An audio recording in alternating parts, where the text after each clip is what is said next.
अभी आप थोड़ी देर पहले चर्चा में सुन रहे हैं, भाई अशोक जी ने कहा आप लोग मछली बेचना बंद करिए। पीछे महिलाओं को बोलिए मछली बेचना बंद करो।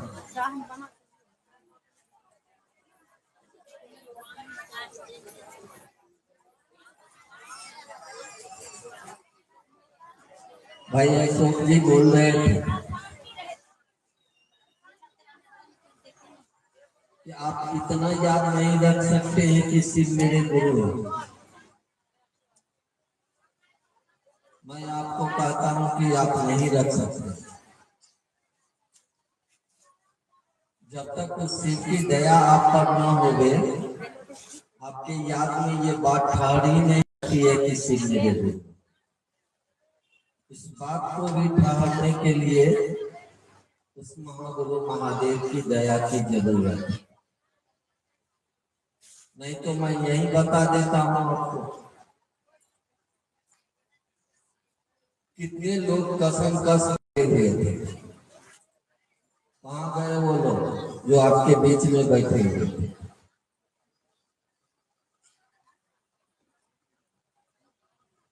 नहीं टिक पाएंगे लोग जब तक कि उसके ऊपर महादेव की दया नहीं होगी। वो नहीं ठहर पाएंगे। ये आना जाना सिलसिला रहेगा।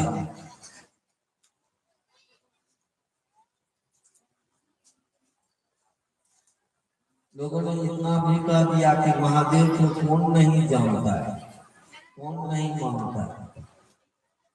क्या जानते हैं हम महादेव के बारे में? अपने बारे में तो खबर ही नहीं है, महादेव के बारे में क्या जानेंगे? बताइए क्या खबर है? ये सांसें चल रही है, चलेगी कि नहीं अगले कुछ पता नहीं।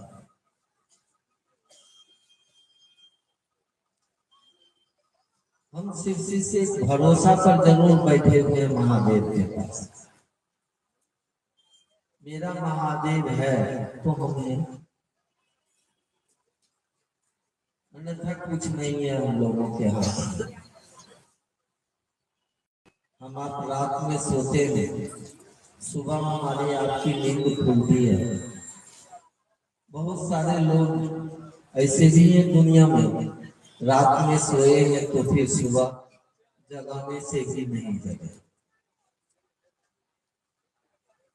सोए के सोए रह जाते हैं। हमको आपको इतना भरोसा है कि मेरा महादेव है, वो मुझे कल जगाएगा।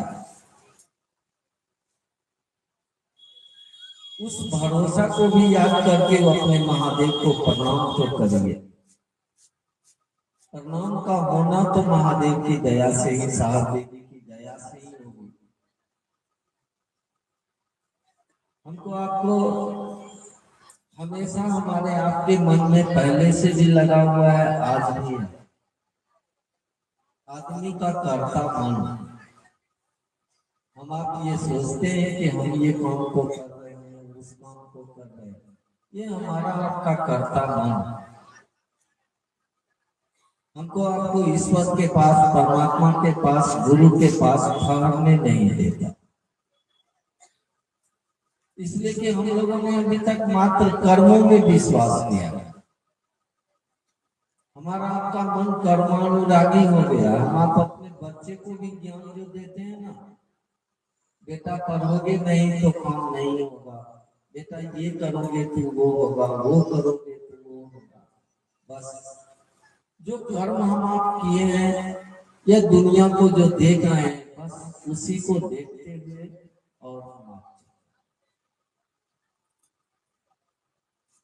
और जिसको कर्म में बहुत ज्यादा विश्वास हो जाएगा तो वो परमात्मा की ओर नहीं चलता।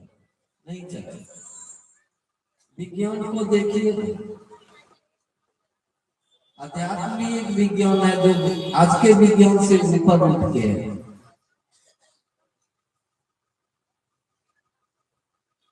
मेटाफिजिक्स नहीं समझिएगा, बता में बोलिए। विज्ञान में जो है वो कर्म पर विश्वास कर रहा है। अध्यात्म कहता है कि कोई है जो हमें उतर के इसको कर रहा है। अभी अशोक बोल रहे थे कि मुर्गा में भी वो है, मुर्गा काटने वाले में भी है, मुर्गा के मांस खाने वाले में भी वही है। लेकिन कभी आपने सोचा है कि हमारे आपके रूप में वही है? नहीं सोचते हैं हम आप ही समझ बैठते हैं कि हम खा रहे हैं। अगर आप किसी जीव को मार के खा रहे हैं, समझ रहे हैं कि हम खा रहे हैं, तो उसके मरने का इल्जाम भी हमको आप लोगों ने। मैंने एक बार साहब से पूछा था,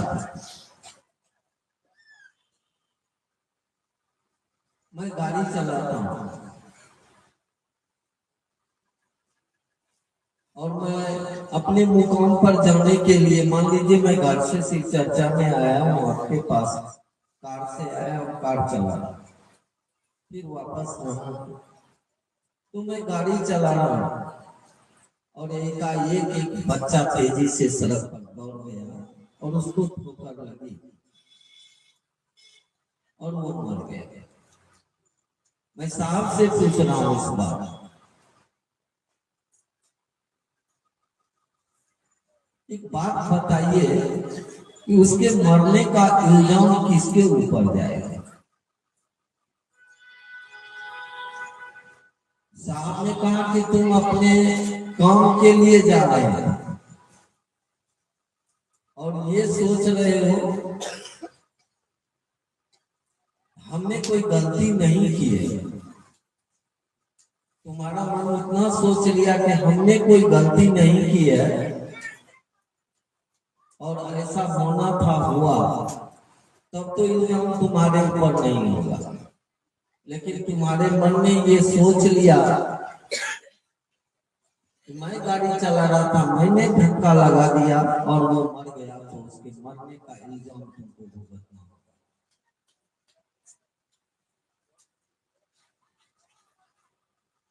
सोचिए तो, हम आप तो सब काम इस दुनिया में सही नहीं कर रहे, लेकिन बोल तो रहे हैं कि मैंने किया। तो कर्म का तो प्रभाव हमारे आपके मन पर पड़ेगा ही पड़ेगा। दिन रात तो हम आप मैं कर रहे, मेरा घर, मेरा बच्चा, मेरा पति, मेरी पत्नी,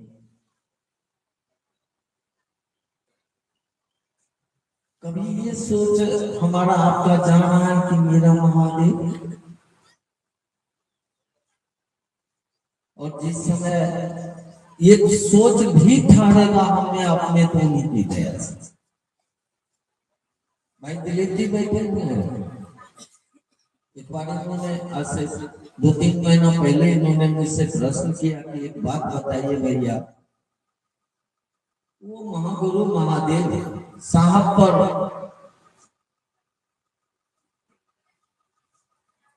किस समय पहली बार दया किया? प्रश्न थोड़ा अनसुलझा है, मैं भी नहीं जानता। तो मेरी एक आदत है कि जो चीज मैं नहीं जानता हूं तो अपने मालिक से पूछता हूं। तत्क्षण मैंने दिलीप को जवाब दिया था कि आरा की वो स्वामी जहां साहब थक हार गए थे, वहीं पर महादेव ने उन पर दया की और एक विचार आया कि गुरु भगवान होते हैं तो भगवान गुरु। वहीं पर पहली बार उन महादेव ने उनकर दया की। जहां से ये विचार ठहरा, तो अभी लोग बोल रहे थे कि विचार भी नहीं ठहरा सकते, औकात नहीं है आपकी, आप हारने के लिए तैयार नहीं है, आप तो सीना चौड़ा करके घूम रहे हैं इस दुनिया में, कोई जाति में, कोई लिंग में, कोई वर्ण में, कोई खान पान में, कोई तेरा मेरा में, कोई मान सम्मान में, कोई रुपया पैसा में। नहीं होगी आपसे। आप हम इतने खुशहाल तो जरूर है कि ऐसे समय में आए हैं जहां स्वयं साहब और दीदी महादेव और भगवती के वेश में आके और हमको आपको हमारे आपके मन को शिव के तरफ खींच रहे। वो उनकी दया है, इसलिए आप बैठे हैं। हम तो देखे थे शिव चर्चा में कितने लोग आए, नाच नाच के प्रणाम ऐसे किया, चलते गए, मैं चुपचाप कुर्सी पर बैठा। आपका ठहरना समझ रहे हैं? वो साहब दीदी की दया है कि हमको आपको ठहरा रहा है, हमारे आपके मन को रोक रहा है। कहाँ पर रोक रहा है, कहाँ ठहरा रहा है? उस शिव के पास। मैंने भी बहुत कोशिश की थी, अपना पूरा ताकत लगाया था शिव को गुरु मानने के बाद। कदम दर कदम टूटते चले गए, और जहां से मैं बिल्कुल हार गया, जिसको बोला जाता है इस दुनिया में निरुपाय, मैं निरुपाय हो गया था। रात के अंधेरे में अकेले जाता था और रोता था। याद है इसी बगल के गांव में राजोपुर से रात के 1:30 बजे में मैं घर गया, बारिश होने लगी थी। आपके वो क्या नाम है, छोड़ाई में मंदिर है ना पोखरा के पास, मैं उसी पर लेट गया था। रात के 1 बजे में कोई आया मुझे उठाने के लिए, सो रहे हो, घर नहीं जाओगे? उठा तो दिया, उसके बाद फिर उसका दर्शन मुझे, एक साधारण सी धोती पहने हुए, एक साधारण सा गमछा और गंजी में आया। बहुत लंबा आदमी था, चेहरा याद है, फिर दोबारा नहीं मिला। आया और हम तीन आदमी थे, मैं था, लक्ष्मण और बिट्टू था। हम लोग, इतनी बारिश होने लगी थी कि मैं लेट गया था उसी महादेव के मंदिर पे। और जब बारिश समाप्त हुई तो वो आदमी आया था। आदमी तो आसमान का जरूर था, ये मुझे याद है। और आया, जगाया, सो रहे हो, घर नहीं जाओगे? नींद खुली, जैसे सामने मैं देखा तो अंधेरा था। फिर हम उठे, मेरे हाथ में एक टॉर्च था। फिर टॉर्च जलाई तो कहीं कोई नहीं दिखा, और डर हो रहा था कि रात के 1 बज रहे हैं, घर कैसे जाए। देखिए वो शिव हमारे आपके लिए क्या नहीं करते हैं, हम आप समझ नहीं पाते। हम आप अभी भी होम होम कर रहे हैं, नहीं चलेगा। महादेव की दुनिया में ये नहीं चलेगा। हाँ, आप होम होम लेके आ जरूर सकते हैं, आ सकते हैं, बिल्कुल आ सकते हैं। साहब ने ये चीज किताबों में लिख दिया कि और श्रद्धा और विश्वास और समर्पण में भी आप शिव को गुरु मानिएगा जरूर, लेकिन इन चीजों को रहने नहीं देगा। रहने देगा तो आप शिष्य बन ही नहीं सकते। और ये सूत्र, इस सूत्र में जो साहब की ताकत जो है ना, ये हमारे आपके उस अंदर के चीज को, अहम को समाप्त करता है। इस बात को भी साहब ने अपनी पतली किताब शिष्यानुभूति में लिखा है कि शिव भाव के शिखर की तलहटी में समस्त संकीर्णताएं तीनों, जैसे शिव भाव के तरफ आपको धकेलेगा, धकेलेगा कौन? साधु दीदी नहीं, हमारी आपकी थोड़े बात है। जैसे जैसे शिव भाव के तरफ आप बढ़िएगा, तो शिव भाव तो ऊपर शिखर की बात है, उसके नीचे से पास में ही आप जाइएगा। ये जाति आप देख रहे हैं, ये धरती पर जितना भी चीज हमको आपको विभेद के बांटे हुए हैं, ये धीरे धीरे उसकी चिता चलती है। शिव चर्चा में तो सबसे पहले जाति की चिता चली, कोई किसी से जाति नहीं पूछते, वर्ण नहीं, खान पान नहीं, तेरा मेरा नहीं। ये देखिए ना, धीरे धीरे ये चीज भस्म होता चला है, जैसे लगता है कि कोई जिंदा लाश जल रहा है, उस तरह से भस्म होता है। ये उसकी दया का क्या, हमारे आपके चाहने से क्या सब होता है इस दुनिया में? हाँ होता है, चाहत बनी है हमारी आपकी, तो ये सामियाने बने, ये पंखा बनाए, ये बिछावन बनाए हमने। लेकिन ये जितनी भी चीजें बनी है उसी परमात्मा के पांच तत्वों को मिला के आप बनाए। पांच तत्व हम आप नहीं बनाए, पांच तत्व तो उसने ही बनाया। ठीक है, हमारा आपका भी दिमाग काम करता है, लेकिन इसी बनाने की प्रक्रिया में एक प्रक्रिया हमारे आपके अंदर में ठहर जाए कि इतने चीजों को हम लोगों ने बनाया है, एक चीज और ठहर जाए हमारे आपके अंदर, ठहरेगा तो महादेव की दया से ही इसका ठहराव हो जाए। ये सिर्फ आप मेरे, बस इतना विचार मात्र ठहर जाए, मैं वादा करता हूं आप कुछ करिए नहीं करिए, ये विचार अगर जिंदा रह गया महादेव की दया से, आप सिर्फ शिष्य हो, कोई नहीं, आप सिर्फ शिष्य होंगे ही।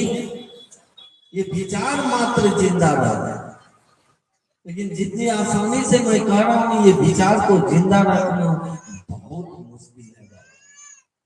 22 साल हुए शिव को गुरु माने, ये 23वें साल में मेरा एंट्री हुआ।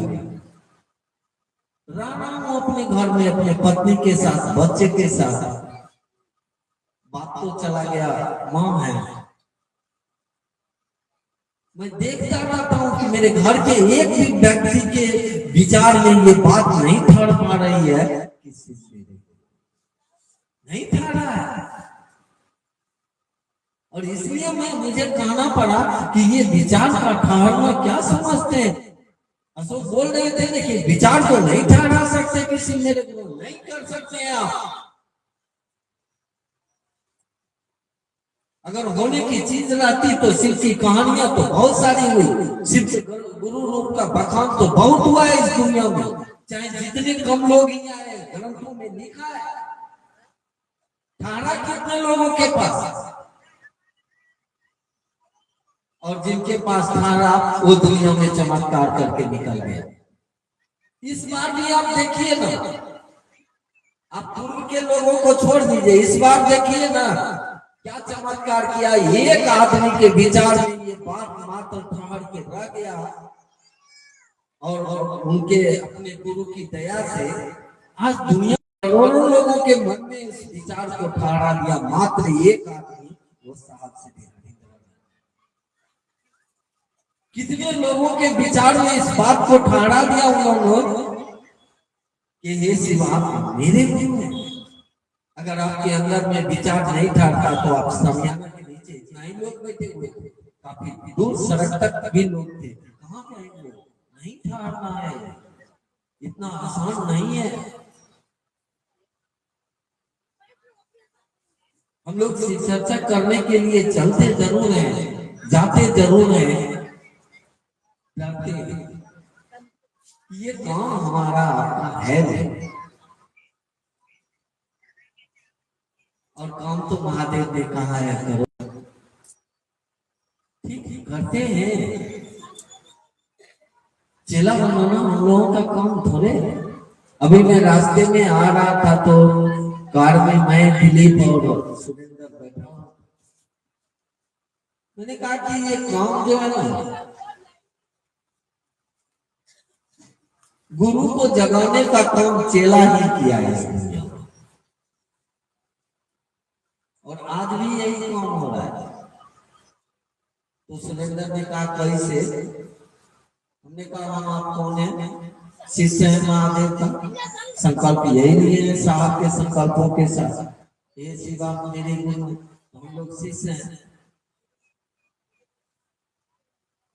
दूसरे को जो कहने जाते हैं, अब हम तो गुरु नहीं है, हम तो आप तो शिष्य हैं, लेकिन दूसरे को कहने जाते हैं कि शिव को गुरु मानिए, मतलब उसके अंदर के शिव को जगाने जा रहे हैं, तो चेला ही तो गुरु को जगाने, चेला के रूप में भी वही शिव है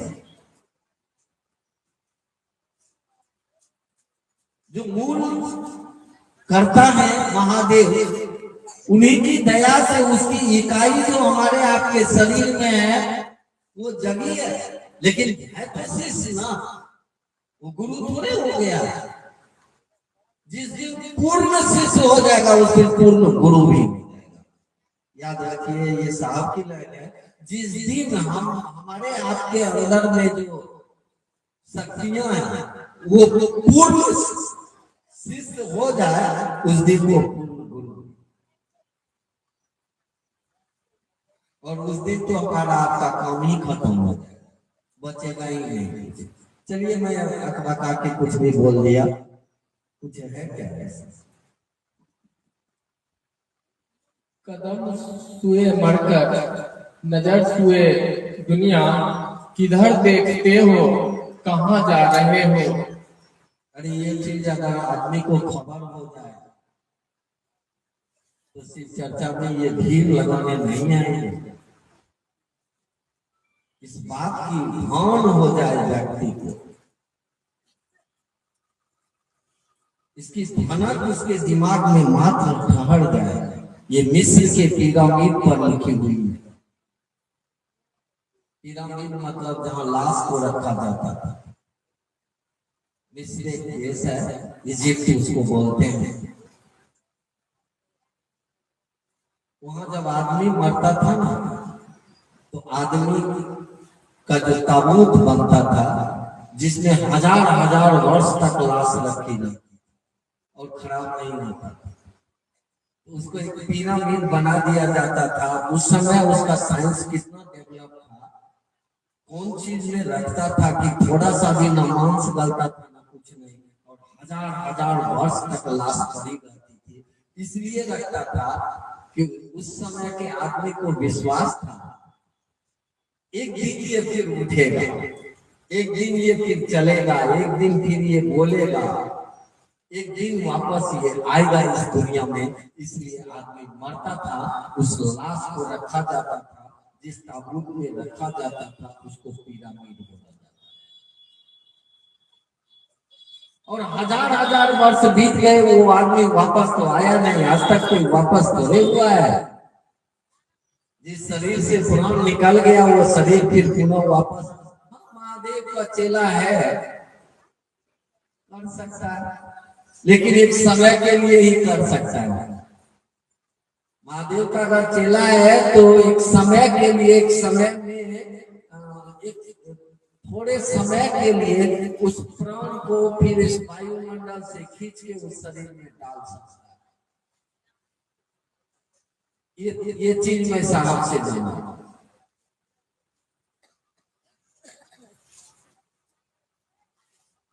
लेकिन उस मिस्र के पिरामिड से लोग वापस नहीं हुए, फिर वो नहीं चले, फिर नहीं बोले, वो ऐसे के वैसे ही पड़े रह गए। काफी दिनों के बाद एक आदमी ने इस विषय पर सोचा, ये वापस नहीं होता है। तब उस पिरामिड पर उसने लिखवाया था, कदम सुए मरकर। मानी समझिए इसका, मानी समझ लीजिएगा तो आपका होश ठिकाना लग जाएगा। इतना जो बाप बाप बाप बाप दिन रात जो कर रहे हैं ना, आ जाइएगा अपनी औकात कि कदम सुए मरकर। कदम मतलब पांव, पांव जो हमारा आपका चल रहा है,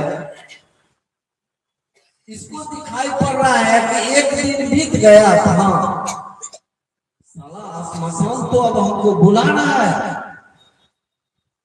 एक दिन तो समय मेरे जिंदगी का घट गया, तो मुझे जाना है। वही कह रहा है, कदम सुए मरकर। कदम तो मसान दिखाई पड़ रहा है। फिर कह रहा है, नजर सुए दुनिया। नजर दुनिया के चकाचौंध को देख रहा है। फलने को 2 मंजिला, 3 लाख 3 मंजिला, हमारा ये नहीं, हमारा वो नहीं। साले इस दुनिया के चक्कर में हमारे यहाँ की नजर जो दुनिया को देखती है ना, इस चक्कर में हम आप तेरी मेरी करते हैं। कहने वाला कह रहा है कि कदम सुए मरकर, नजर सुए दुनिया। फिर कह रहा है, किधर देखते हो? कदम देख रहा है कि श्मशान मुझे बुला रही है, और कह रहा है किधर देखते हो? नजर किधर तुम्हारी जा रही है, और जा तुम कहां रहे हो? किधर देखते हो, कहां जा रहे हो? देख रहे हो बाजार को और जाने वो मसान, यही होश हो जाए हमको आपको, ये समझ हो जाए हमको आपको कि साले हम आए यहाँ पर मरने के लिए। ये खबर कैसे होगी? पढ़िए हरिंद्रानंद की जिंदगी को, जानने की कोशिश करिए कि जिनके पिताजी इतने बड़े ऑफिसर, 500 एकड़ जमीन सिवान में पड़ी की पड़ी रह गई, वो हरिंद्रानंद भूल के देखने नहीं गए। और जब से शिव को गुरु माना तो कभी रास्ते को नहीं देखा, मात्र देखा तो एक मंजिल को देखा। हम अब रास्ते को भी देखते हैं, फलना ऐसे कर दिया, ढकना ऐसे कर दिया। अरे ससुरा, तुमको ही देखने का अधिकार किसने दिया? तुमको तो बोला गया कि सीधा शिव की ओर चलो, सीधा शिव को देखो। और हम आप बाएं दाएं झांकने के चक्कर में किधर देखते हैं, कहां जा रहे हैं। और इसी बीच में गाड़ी एक्सीडेंट कर जाती है, हमारे दुर्घटनाग्रस्त हो जाते हैं हम। अगर इस बात को समझते हैं कि कदम मेरा मरकत के तरफ जा रहा है, मसान कब्रिस्तान के तरफ जा रहा है, और हम दुनिया के चकाचौंध में लिप्त हैं, थोड़ा सा अपने गुरु से दया की याचना करिए। सरकार, मेरी नजर जो बाजार के तरफ है, ये मुड़ के आपके तरफ हो जाए। चलिए, साहब की नजर से देखना और साहब की बात करना बहुत मुश्किल। समदर्शी समझते हैं, समान दृष्टि रखने वाला। हम आप होंगे, इतना आसान है।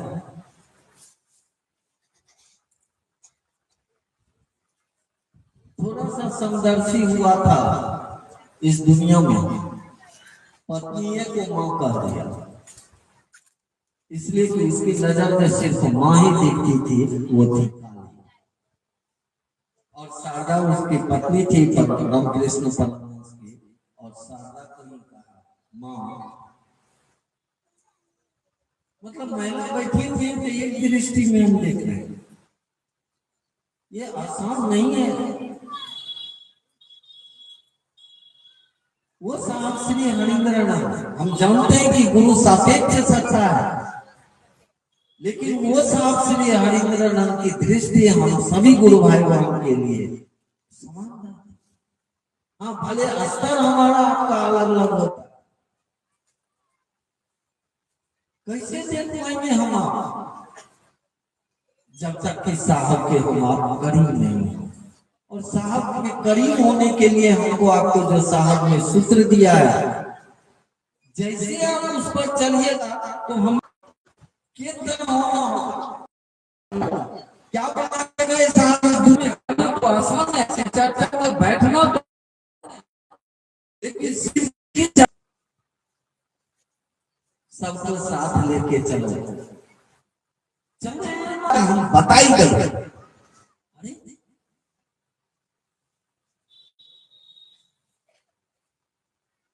कम से कम गर्मी में बुलाते हैं, कोई मेरे बाप के नौकर नहीं है, जहां मैं बुलाऊंगा वो चलेगा नहीं कहेंगे। इसलिए थोड़ा सा समय का ख्याल रखिए, समय पर आइए, समय पर लोगों को चलने दीजिए, तब बुझाएगा कि साहब की दृष्टि क्या थी, साहब का नजरिया क्या था, और साहब की बोली कितनी अच्छी थी कि हमारे आपके दिल को छूती थी, और वो दिल शिव के तरफ चलती थी। आप सभी लोगों के चरणों में मेरा